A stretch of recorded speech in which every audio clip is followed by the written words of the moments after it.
Okay.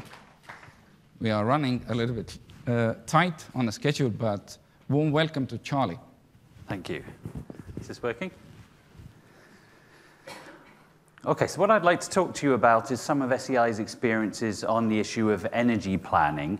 I'm not going to claim to be an expert at all on the situation here in Estonia, and I'm going to keep my comments primarily to the situation in developing countries. But some of the topics I will raise, I think, are relevant also globally.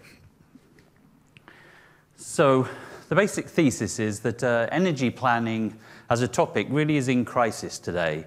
So traditional approaches to energy planning, primarily in developing countries, are beginning to fail. And the problems we're beginning to see today are only going to get much worse in the future. But that's not an excuse for not doing planning. Planning, I mean, I live in the US where planning is, almost one of the dirtiest words you can say. But I'm not saying that we should throw it away. Markets alone cannot be relied upon to solve the challenges ahead, especially the climate and pollution challenges. So we do need planning, but it has to be something different from before. So I'm going to give you some thoughts on what needs to be different, and also just say a few words about some of the things that SEI is doing to address the challenge. So what can we say about traditional planning? Well, some of what I'll say applies mainly to planning of electricity, but I think it applies to energy and climate planning more generally as well. So traditionally, energy planning has been a very relatively simple top-down process, something that coupled very simple forecasts of what the demands for energy would be in the future, with most of the focus being on supply planning. So we would have very sort of top-down forecasts of how the demand for electricity and energy would increase over the coming years. And basically the question was, how many power plants are we going to build in the future? That was essentially the process that governments would go through, and as markets have liberalized over the last 20 years, a lot of that activity has moved down to the utility scale. So these approaches worked reasonably well. They never worked all that well, and in fact, going back to the 1970s, these kind of top-down approaches were seen to be vastly overestimating the growth in energy. In the US, famously, the utilities always forecast much more growth than really happens. But they worked reasonably well in certain situations. So they worked well when prices were stable and the supply of energy was fairly reliable. You were able to get away with these simple approaches when your energy system was relatively simple. You had large, centralized, monopolistic utilities, and there was a kind of a one-to-many relationship between the utilities and the energy system and sort of millions of customers out there. They also worked well when the supply was dominated by a few relatively large power plants, and you could dispatch those power plants in a fairly predictable way. So when the system was dominated by fossil plants and hydro plants, things weren't so complicated. Also, you could do this planning in a context knowing that you had many years ahead to get things right or wrong. So the plants took a long time to build, they had very long lifetimes, and the demand was growing gradually and predictably, so things were relatively easy. And also, we didn't have to worry about externalities in the past. We didn't realize that the climate problem was emerging. It was as bad as we know it is today, and air pollution was really just an emerging problem. So we could largely ignore that problem. So when you had a simple system like this in developing countries, you had a large monopolistic system, this is actually a very good vehicle for pursuing some of your social policy. So in many countries over the last 20 years and still today, energy systems are used to pursue your social policy. So they're used to try and give cheaper power to poorer customers, particularly in countries like India and China. That's been a way of helping your development issues by cross-subsidizing your poorer consumers and asking your industries and your commercial consumers to pay more. And also because of this large system, typically you'd have parastatal utilities, so large government-owned utilities, and they would be a vehicle for government to pursue its social objectives. And this was usually done by just directing the utilities and telling them what to do. And the upshot of that is usually the utilities had to do it regardless of whether they could afford it or not. So you end up with these utilities that tend to be underfinanced, undercapitalized, and not very profitable. In fact, many of them make losses. But emerging trends are threatening this model. So we've been able to get away with that model for the last 30 years, but things are really beginning to change fast now. There's been unprecedented growth in renewable energy technologies. There's been large improvements in energy efficiency technologies. So all of those things go to make the whole system much more complicated and hard to predict. Large utilities are increasingly facing competition from private power producers. Partly that's as a result of government policies to open up the electric market, but it's also because we have this sort of behind-the-meter energy production going on now. So we have the emergence of solar power as a very important factor. People are referring to people producing power at home as prosumers, so they're producers and consumers. And there's been growing volatility in fuel prices, partly because trade has increased in the energy sector, so the fuels needed to go into power plants are a much more global commodity now. So if there's demand or supply shocks, those tend to reverberate around the world, and things are getting much more volatile. There's also emerging technologies for better managing loads, so demand-side management, energy efficiency, smart grids, those kinds of things. And the technology for energy storage is also getting much, much better. So all of those things are making the whole system much more complicated. There's also important emerging new markets for electricity. So it's not just that electricity demand is staying constant. There's a likelihood of really big new markets emerging. So key areas like transportation, electric vehicles are going to be very important over the next 20, 30 years. And also in areas like heating and cooling of buildings. So we have the emergence of sort of heat pumps as a very, possibly very important way of heating and cooling buildings in the future. So the upshot of this is that traditional ways of doing planning just aren't going to work anymore. Utilities are at risk of losing their highest paying customers. So, government, on a sort of wider scale, governments are probably going to lose the ability to use energy systems to cross-subsidize one group of customers with another. You just can't keep asking the higher-paying customers to keep paying more because they're going to go off and make their own energy using solar power or whatever. And then we've got this sort of broader trend, which I'm sure most people in this room are fairly familiar with, I know my colleagues are, of, we've really got a much better understanding now of the importance of air pollution and climate change. So there really is a need now for governments to step in and manage this process. And I'm just going to go into a few of those things in a little bit more detail. Whoops, a bit too much detail there, sorry. Whoa, this has got a mind of its own. I think that's the right one.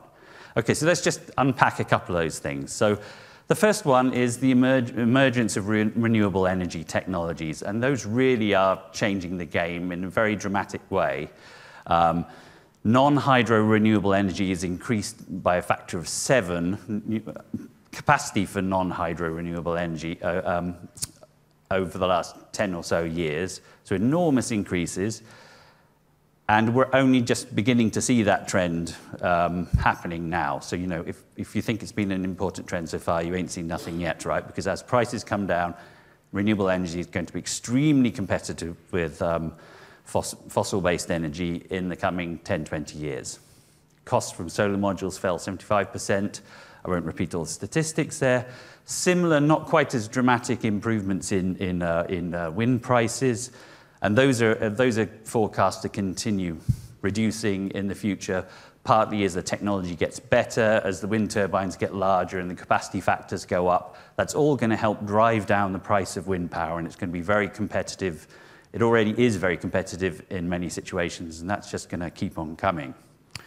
At the same time, the technologies that you need to complement your variable renewable energy, those are beginning to improve as well. So the prices for large-scale, utility-scale battery storage are coming down.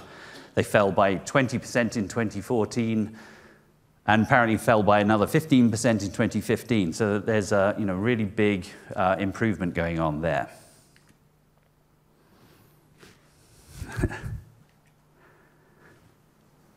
You get 2 for the price of 1. At the same time, we've seen this trend of increased volatility in fuel prices. So that's very important, especially for oil importing or energy importing developing countries. But it's also important in even in countries that have large domestic resources. So we've seen countries like India, which are very dependent on coal. They've really suffered from the increased volatility in the price of the fuel. They've had to import much more of their coal recently. And bear in mind that this is an important issue because renewable energy technologies are really immune from this issue. And then there's the environmental imperative for change. So maybe I won't go deeply into this, but just to say, we can talk about having climate change targets and low carbon futures, but let's not kid ourselves. The world is not reducing carbon emissions at the moment. Carbon emissions are growing by a couple of % per year. The chart down at the bottom here shows you what we need to do. So this was done a while ago. So what we really need to be doing for some hope of keeping warming down to 2 degrees is to be on that red line there. So we need to be, according to the best science, eliminating carbon emissions by 2040. And there's no way we're on a path to do that. At the same time, the issue of air pollution, we're beginning to understand that much more fully now. This chart at the top is from the global burden of disease, and you can see that health issues related to air pollution are actually the 4th and 7th most important global issues in terms of global burden of disease. So air pollution from fossil fuels, which is a key part of that, is really vitally important. So those all tell us why we have to make dramatic changes to the system. It's not enough to just tinker around the edges.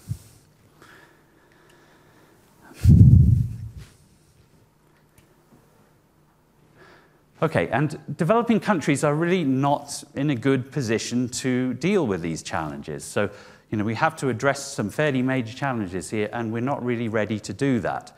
So the kind of planning processes that are going on at the moment in the developing world really are not suitable for addressing the kind of detailed planning that needs to go on to take on these challenges. The data available in most countries is in very poor condition. We haven't been collecting data on technologies and energy services. Some of my colleagues here know what I'm talking about because they've just been trying to do that. And more broadly than that, we have very limited capacity in government agencies. So we don't really have the people we need to take on the challenge analytically. And the result of that is that most developing countries are highly reliant on foreign consultants to tell them what their energy policy should be. So we're not really in a position where developing countries can sort of set their own agendas for energy planning. The modeling tools available tend to be too expensive, too complex, and too data intensive. So we're really in quite a bad situation. So what can be done about this? Well, we require new approaches for integrated energy planning. We need approaches that are much more holistic, much more bottom-up and service-based. We need to take a scenario approach. So rather than trying to sort of do a single set of forecasts and do least cost planning, we need to take more of a scenario-based approach where we can identify robust solutions. We need to properly account for the impacts of efficiency, for the growth of renewable energy and storage. We need to fully consider environmental dimensions, so not just thinking about greenhouse gas emissions, but also thinking about the impacts of air pollution on human health, agriculture, and ecosystems. And we need to move away from this sort of technocratic approach where we trust our energy future to a sort of single planner to get it right.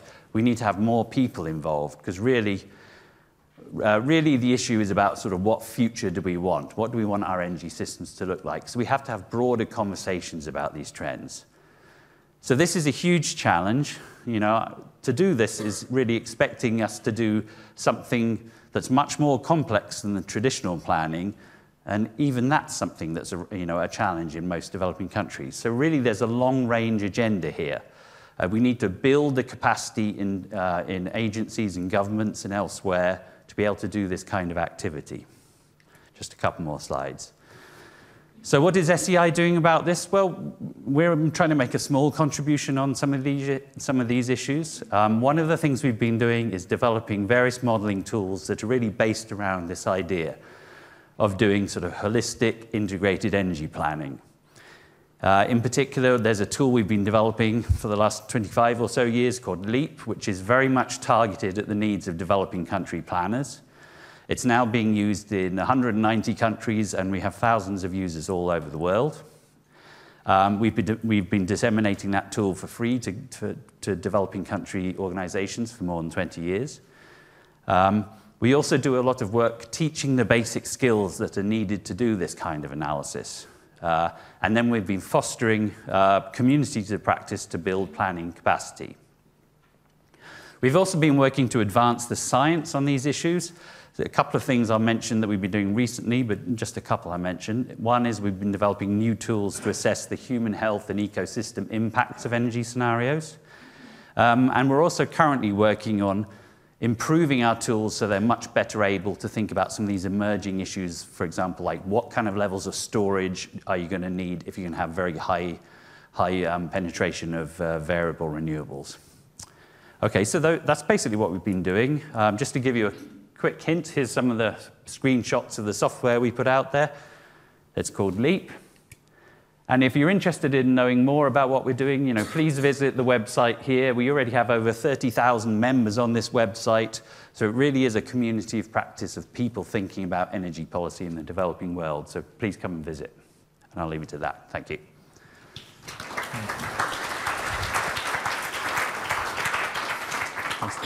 Thank you very much, and here's a small gift. Thank you very much. Yes.